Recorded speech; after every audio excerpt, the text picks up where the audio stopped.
Hey everyone, it's Mr. Rosenberg. For this video, we're going to be going over Chapter 6, Section 5, which is solving square root and other radical equations. And that's our objective here in this video, to be able to solve these square root and other radical equations.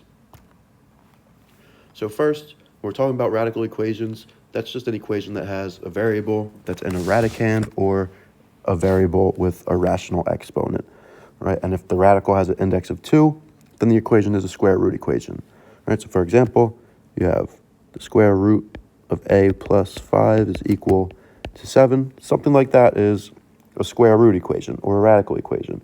You could also have something like, say, a plus 5 to the 3/2 is equal to 8. These are both examples of some radical equations.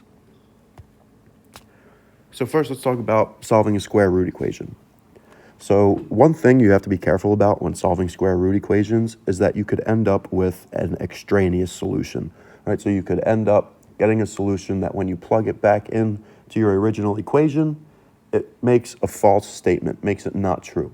So that's why it's always important to check your answers when you're solving these square root equations. You want to make sure that they're not extraneous. So here's our first example. 3 plus the square root of 2x minus 3 is equal to 8. So with any square root equation, the first thing we want to do is isolate our radical.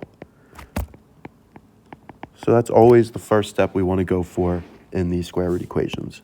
So to do that here, right, we have to subtract 3 from both sides, and that gives us the square root of 2x minus 3 is equal to 5.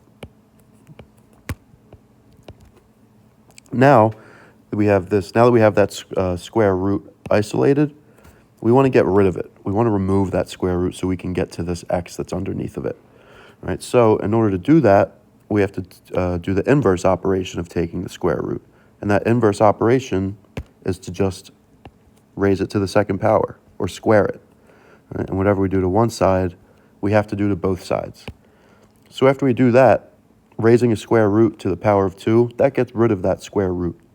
So now we have 2x minus 3 is equal to 5 squared, which is 25. And now we can just go about solving this like it's any other equation. All right, add 3 to both sides. Then we have 2x is equal to 28. And our last step, we have to divide both sides by 2. So we get x is equal to 14. So now we found x is equal to 14.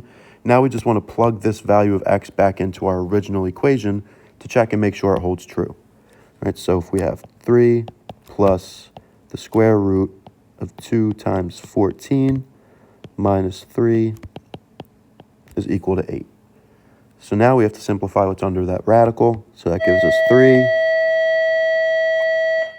3 plus the square root of 28 minus 3. And this 28 minus 3, that's 25. So this is just 3 plus the square root of 25 is equal to 8, which gives us 3 plus 5 is equal to 8. So that checks out. That holds true